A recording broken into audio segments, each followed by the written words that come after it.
Tuition fees और total fees में फंसा पेच, असमंजस में अभिभावक।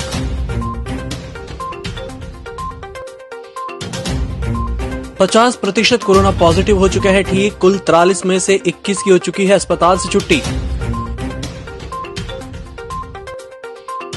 मनरेगा श्रमिकों की हर दिन बढ़ रही है संख्या, अब तक 2,19,000 को मिल चुका रोजगार। एम्बुलेंस सहित घायल को लेकर पहुंचे एसपी ऑफिस, पीड़ितों ने लगाया एफआईआर में मनमानी का आरोप। और बिजली बिलों में उपभोक्ताओं को अब तक राहत नहीं, मीटर रीडरों के भुगतान का भी उठा मुद्दा। नमस्कार, छिंदवाड़ा लाइव के इस बुलेटिन में आपका स्वागत है। मैं हूं आपके साथ आकाश। अब देखते हैं खबरें विस्तार से। कुल फीस और ट्यूशन फीस को लेकर अभिभावकों और निजी विद्यालय प्रबंधन के बीच खींचतान अब भी जारी है। एक तरफ जहां अभिभावकों में फीस को लेकर असमंजस बना हुआ है, वहीं दूसरी तरफ निजी विद्यालय और जिला शिक्षा विभाग फीस को लेकर अपना व्यू साफ कर चुके हैं। निजी विद्यालय प्रबंधन का कहना है कि वे लॉकडाउन के समय का सिर्फ ट्यूशन फीस ही ले रहे हैं। जिला शिक्षा विभाग का कहना है कि पोर्टल में सभी स्कूलों की फीस अपलोड कर दी गई है, इसके अनुसार ही फीस ली जा सकती है। लेकिन अभिभावकों की मूल समस्या जस की तस है। उन्होंने बताया कि लॉकडाउन में उनका व्यापार व्यवसाय ठप्प था और वैसे भी हर साल से वे छुट्टियों की भी फीस दिए हैं। आज जब उन्हें आर्थिक संकट है तो स्कूल 2-3 माह की फीस क्यों नहीं माफ कर सकते, जबकि स्कूल प्रबंधन का तर्क है कि उनके भी कई खर्च हैं। कर्मचारियों को ऐसे वक्त में भी वेतन दिया गया और वे भी सिर्फ ट्यूशन फीस ही ले रहे हैं। सभी अपनी अपनी जगह खुद को सही ठहरा रहे हैं, पर एक नई समस्या ने ट्यूशन फीस के रूप में जन्म ले लिया है। वो ये कि आज से पहले किस स्कूल की कितनी ट्यूशन फीस थी, ये ना शिक्षा विभाग के मान्यता विभाग को जानकारी है, ना ही अभिभावकों को। और स्कूल प्रबंधन यही कह रहा है कि जो आज है वही पिछले साल भी थी। प्राइवेट स्कूल में पढ़ने वाले जितने भी हमारे बच्चे हैं, उन सबके गार्जियन से मिलकर हम लोगों ने यह संघ बनाया है और इसके माध्यम से हम अपील करना चाहते हैं। हम किसी का विरोध करने यहाँ एकत्रित नहीं हुए हैं। हमारा एक निवेदन है प्राइवेट स्कूल से कि जब तक लॉकडाउन अवधि है, जब तक स्कूल नहीं खुले हैं, तब तक अपनी पूरी तरह फीस माफ करें, क्योंकि हमारा बच्चा स्कूल गया नहीं तो हम फीस किस बात की दें। दूसरा मेरा यह बिंदु है कि 30 जून तक शासकीय और अशासकीय विद्यालयों में अवकाश घोषित किया गया है शासन के द्वारा।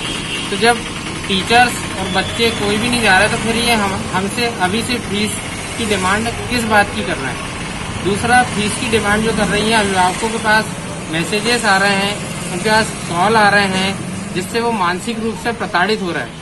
कारण यह है कि पूरे लॉकडाउन के दौरान लोगों के व्यापार धंधे चौपट रहे और व्यापार धंधे नहीं होने के कारण लोगों की आर्थिक स्थिति बहुत बेकार है। इस समय मानवीय संवेदना की स्थिति बन रही, लोग एक दूसरे की मदद को निकले हैं। उस समय ये स्कूल संचालक, और इसमें भी बड़े बड़े स्कूल संचालक हैं, यह स्कूल ही लोगों को फोन करके और मैसेजेस करके बार बार फीस की डिमांड कर रहा है। तो हमारा अनुरोध है कि जब तक स्कूल नहीं खुलते हैं तब तक की फीस पूरी तरह माफ की जाए। सरकार हो या प्रशासन हो या स्कूल प्रशासन हो, ये तीनों लोग मिलकर यही नहीं बता पा रहे हैं कि स्कूल में जो ट्यूशन फीस है वो कितनी है, उसका कितना अमाउंट है। अगर वो अमाउंट क्लियर हो, हम ट्यूशन फीस दें। लेकिन अभी कोरोना बीमारी के तहत पिछले 3 महीने से लॉकडाउन रहा, मेरी दुकान मोबाइल शॉप है बंद थी, तो मैं कहाँ से स्कूल की फीस पटा पाऊंगा, आप लोग ही बताइए। और स्कूल प्रशासन ये बता नहीं पा रहा ना ट्यूशन फीस कितनी है, न प्रशासन बता पा रहा है कितनी ट्यूशन फीस है। अगर वो ट्यूशन फीस क्लियर करता तो मैं स्कूल की फीस देने में समर्थ था, लेकिन अभी बता ही नहीं पा रहा तो मैं कहाँ से फीस पटाऊं। मेरा व्यापार बंद था पिछले 3 महीनों से। समय सभी शिक्षाविद यह समझ रहे हैं कि परिवारों की आर्थिक स्थिति में प्रभाव पड़ा है। कुछ परिवारों में बहुत अधिक पड़ा है, कुछ में नहीं पड़ा है, कुछ में सामान्य पड़ा है। लेकिन उसका पढ़ाई से बिल्कुल भी दूर कर देना बच्चों के लिए कोई उपाय नहीं है। हम चाहते हैं कि बच्चों की स्वास्थ्य और सुरक्षा को देखते हुए कुछ ऑनलाइन क्लासेस चलनी चाहिए। छोटे बच्चों की 1 घंटे से ज़्यादा ना हो एक दिन में, बड़े बच्चों की 2 घंटे से ज़्यादा ना हो। इसका जहाँ तक लोग पालक फीस से संबंध समझते हैं, फीस स्कूलों के लिए भी आवश्यक है, क्योंकि उनके सारे कर्मचारियों का वेतन उस पर निर्भर है। परंतु कुछ व्यक्ति जो आर्थिक रूप से बहुत ही प्रभावित हुए हैं, वे अपनी समस्या हमारे सामने लेकर आएंगे, किसी भी स्कूल के प्रबंधक के सामने लाएंगे। हर प्रबंधक उसको समझेगा और उसको बिल्कुल भी किसी तरह का बाध्य नहीं करेगा और उचित छूट भी मिलेगी।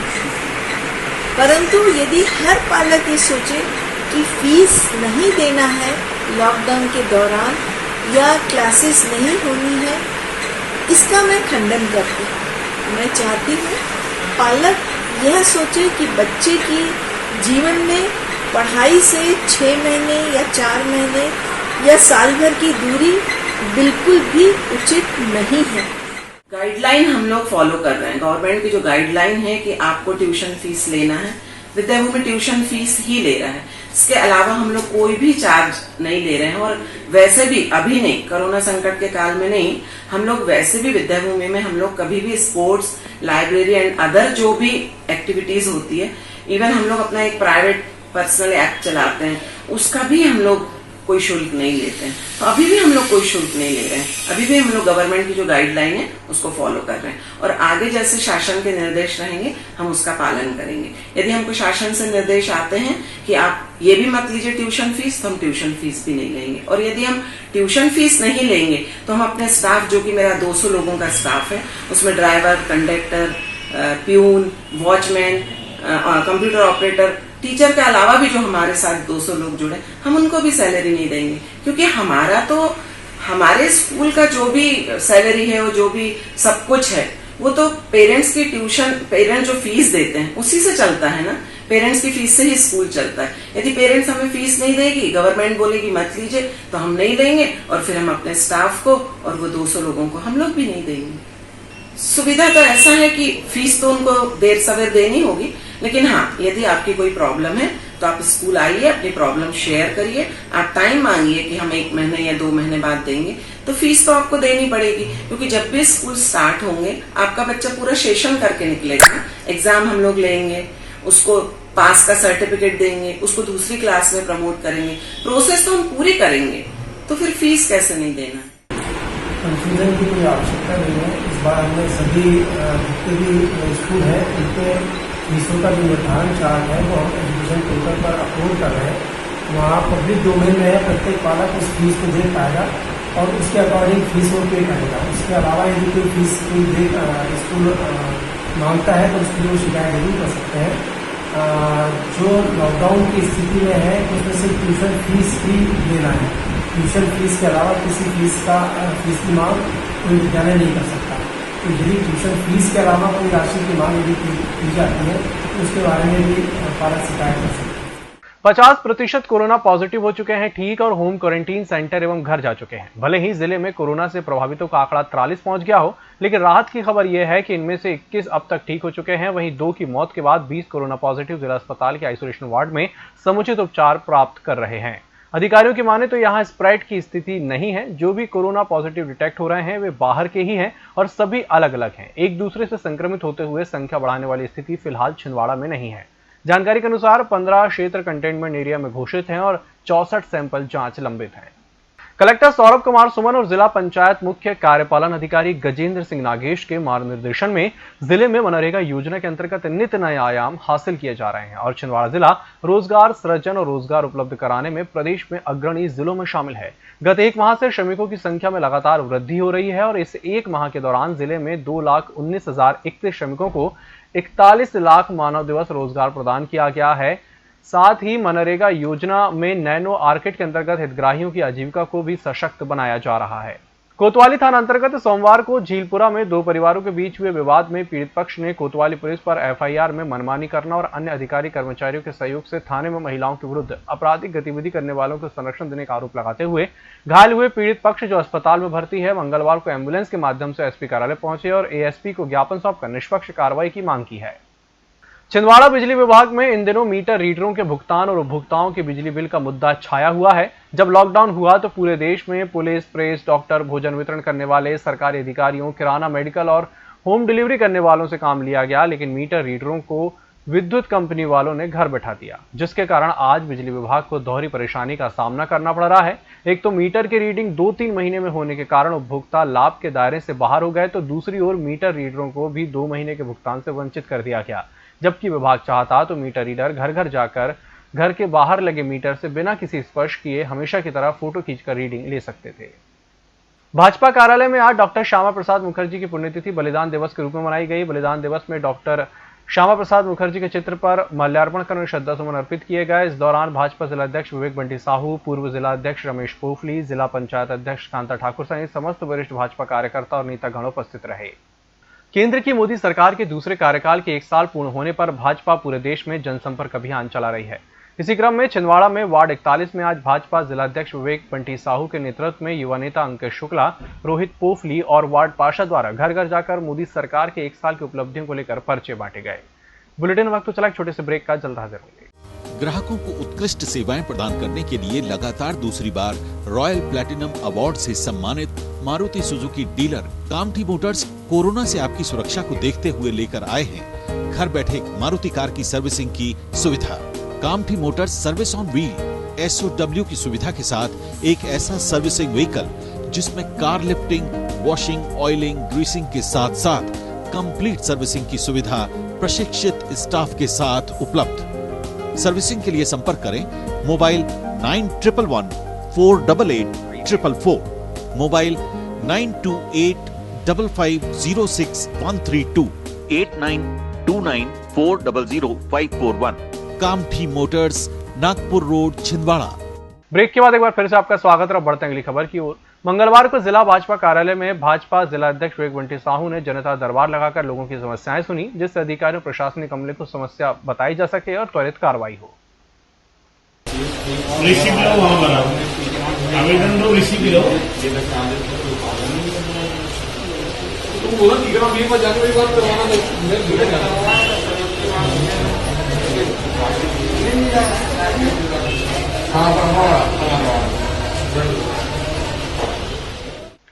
मंगलवार को अंतर्राष्ट्रीय ओलंपिक दिवस के अवसर पर छिंदवाड़ा में वरिष्ठ खिलाड़ियों ने नगर के उत्कृष्ट खिलाड़ियों के उत्साहवर्धन के लिए ओलंपिक स्टेडियम में सरकार द्वारा कोरोना वायरस के नियमों का पालन कराते हुए प्रतिभाशाली खिलाड़ियों का सम्मान किया। इस अवसर पर खेल प्रमोटर इंद्रजीत सिंह बैस, अंतर्राष्ट्रीय खिलाड़ी रविकांत अहिरवार, खेल अधिकारी मुकेश सोनी, अजय ठाकुर, डॉक्टर अनिल जैन, जावेद खान और राकेश चौरसिया सहित अन्य उपस्थित रहे।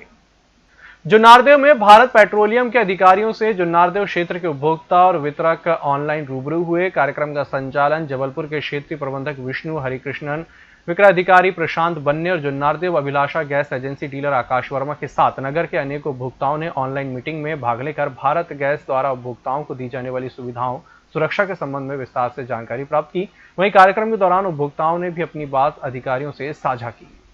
जुन्नारदेव में डॉक्टर श्यामा प्रसाद मुखर्जी चौक पर नगर भाजपा के कार्यकर्ताओं ने चीन के राष्ट्रपति शी जिनपिंग की शव यात्रा निकालकर पुतला दहन किया।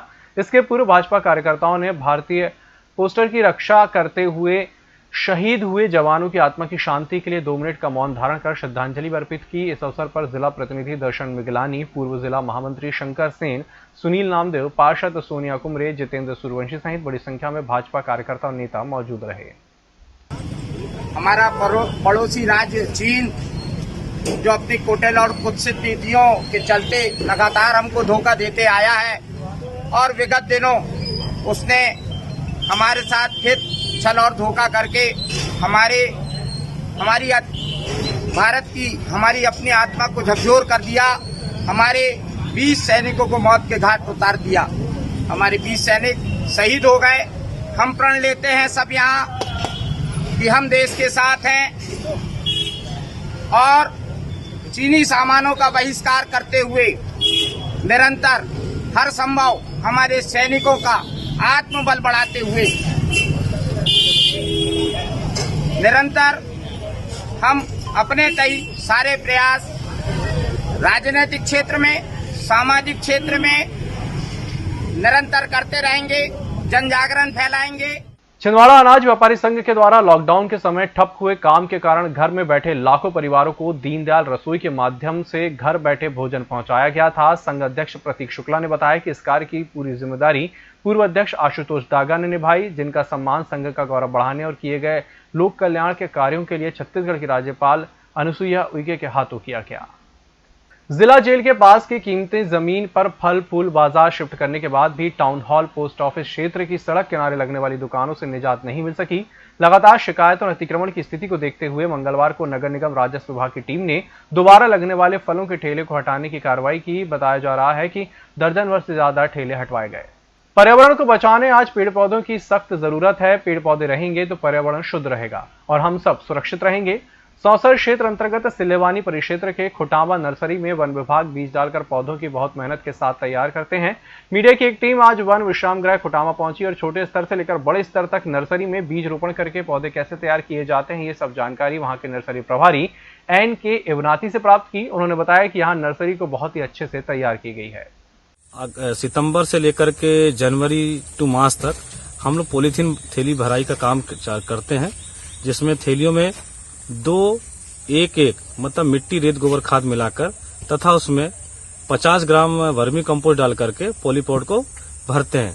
उसके बाद में फरवरी एंडिंग में हम लोग इसमें राइजोम लगाते हैं, बांस के राइजोम जो हमारे पास बेड में लगे रहते हैं, और सागवान रूट्स के जो स्टंप हैं वो अन्य रोपणी से प्राप्त कर हम उसमें रोपित करते हैं।